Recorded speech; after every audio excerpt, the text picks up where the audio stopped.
کیا آپ کا اس میٹر میں کوئی ہاتھ ہے، اس لڑکی کے ساتھ میں جو میٹر ہوا آپ کا؟ برائے مہربانی جواب دیجیے گا۔ جو سوال آپ نے مجھ سے کیا ہے، تو دیکھیے ایک مسلمان ہوں اور الحمدللہ میں جماعت اہل حدیث سے جڑا ہوا ہوں، اور جماعت اہل حدیث کے ناطے سے ہم صرف یہ کہہ سکتا ہوں کہ اللہ تبارک و تعالیٰ کو حاضر و ناظر مان کر اور اللہ کی قسم کھا کر میں اتنا ہی کہہ سکتا ہوں کہ میرا اس میٹر سے کوئی بھی تعلق نہیں ہے۔ یہ صرف منصب کی لڑائی ہے، عہدے کی لڑائی ہے، اور وہ شخص جس نے میرے اوپر اتنا بڑا الزام لگایا ہے وہ ہمارے مرکز تک جاتا ہے، مرکزی جمعیت اہل حدیث، اور وہاں کے ناظم اعلیٰ سے بات کرتا ہے کہ ان کو امیری کے عہدے سے ہٹائیے، یہ مغربی یو پی کے امیر ہیں، لیکن انہوں نے اس کی بات پر کان نہیں دھرا، تو اس نے یہ ایک گندا کھیل میرے ساتھ کھیلا ہے۔ ویسے تو وہ 10-12 سال سے میرے پیچھے پڑا ہوا ہے اور کوئی نہ کوئی حرکت ہمارے ساتھ کرتا ہی رہتا ہے، لیکن اب ساری حرکتوں میں جب وہ ناکام ہو گیا تب اس نے یہ گیم کھیلا ہے میرے ساتھ کہ اس لڑکی کے میٹر میں ان کو الجھایا جائے اور اس کی صفائی پیش کی جائے۔ وہ بنارس کی کون سی لڑکی ہے اس کو لاتا ہے اور اپنے گھر پہ روکتا ہے اس کو، اور کمرے میں بٹھا کر اس سے انٹرویو لیتا ہے اور اس کو پہلے سے بتا دیتا ہے کہ آپ یہ کہیے کہ میرے ساتھ ان کا جسمانی تعلق تھا۔ آج تک میں یہ ایک بات جاننا چاہتا ہوں آپ سے، بالکل آپ لوگوں کو اللہ تعالیٰ نے عقل سلیم عطا فرمائی ہے، اگر کوئی لڑکی مجھ سے جسمانی تعلق اس کے ساتھ اگر تھا تو وہ عبدالسبحان کے چکر میں کیسے آئی ہے؟ میں یہ بھی جاننا چاہتا ہوں کہ وہ اٹاوہ تک آتی بھی ہے تو ہمارے گھر کیوں نہیں آتی ہے، میرے ماں باپ کے پاس کیوں نہیں آتی ہے، اور وہ لڑکی صرف سبحان ہی کے پاس کیوں جاتی ہے اور اس کے کہنے پر کیوں بولتی ہے؟ بھائی آپ شرعی طریقے سے اگر آپ اس کا علاج چاہتے ہیں، اس کا حل چاہتے ہیں، تو اس کے لیے 4 عینی گواہ چاہیے جو آپ کے پاس ہیں نہیں۔ عدالتی طور پر بھی اگر آپ چاہتے ہیں کہ یہ معاملہ ہو تو اس لڑکی کے لیے انصاف کا پورا حق ہے، اس کو چاہیے کہ وہ جس جگہ اگر ہم نے اس کے ساتھ کوئی تعلق قائم کیا ہے تو وہاں کے کورٹ، وہاں کے تھانے میں جائے، میرے خلاف FIR کرے اور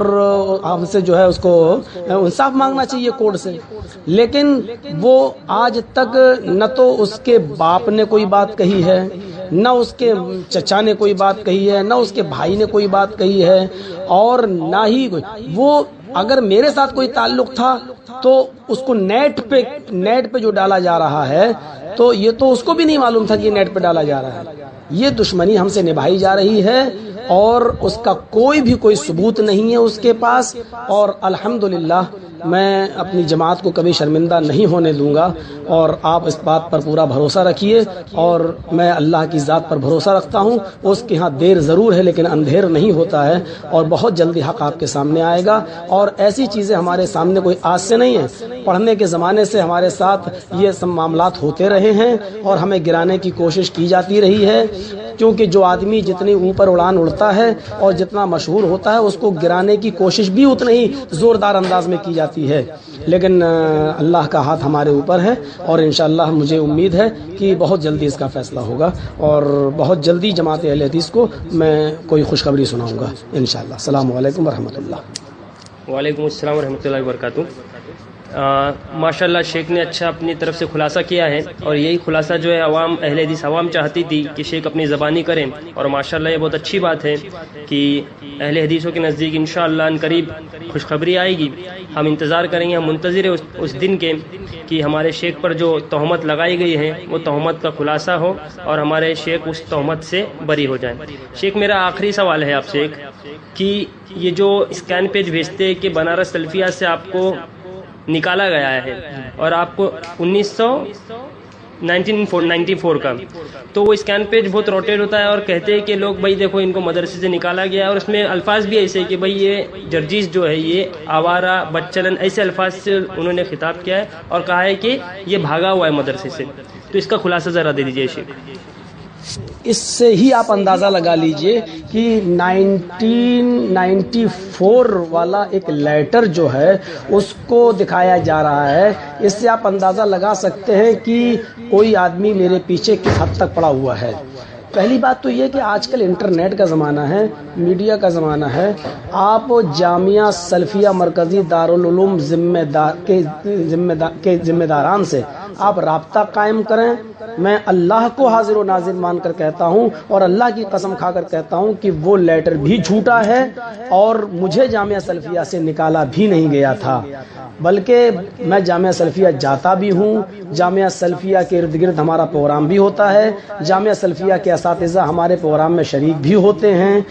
جب بھی ہمارا پروگرام بنارس وغیرہ میں اور قرب و جوار میں ہوتا ہے تو یہ بھی ایک سازش ہے ہمارے خلاف. اس طریقے کے پرچے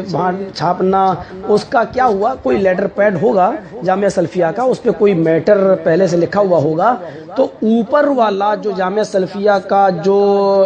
لیٹر پیڈ ہے اس کے اوپر کا حصہ کاٹا گیا اور نیچے جو مہر لگی ہے اس کا حصہ کاٹا گیا اور ایک سمپل کاغذ پر چپکا کر اس میرے خلاف میٹر بنا کر اور اس کی فوٹو کاپی کرا کر اس کو اسکین کر کے یہ دیا جا رہا ہے. اچھا، دوسری بات یہ کہ اگر کسی کو اس لیٹر پر شک ہے کہ جامعہ سلفیہ سے نکالے گئے ہیں تو جامعہ سلفیہ کا فون نمبر محدث وغیرہ میں رہتا ہے اور آج کل موبائل کا زمانہ ہے، نیٹ کا زمانہ، آپ معلوم کر سکتے ہیں کہ جامعہ سلفیہ سے ہم کب نکالے گئے ہیں، کس سال سے نکالے گئے ہیں. انشاءاللہ آپ کو تشفی بخش جواب ملے گا. جامعہ سلفیہ سے میں نہیں نکالا گیا تھا.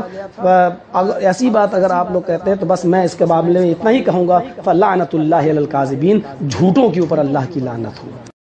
ڈاکٹر ذاکر نائک بھارت سے ملیشیا چلے گئے، لیکن جرجیز تو یہیں رہتا ہے،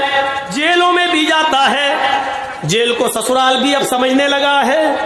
سب کچھ ہونے کے باوجود آج تک کوئی آدمی مجھے اپنے منتروں کے بارے میں یہ نہیں بتا سکا. ہاں اتنا ضرور ہے کہ میرے اوپر کسی ہندو بھائی نے آج تک کیس نہیں کیا ہے. میرے اوپر جتنے بھی کیس ہوئے ہیں وہ ہمارے اپنے ہی لوگوں نے کیے ہیں.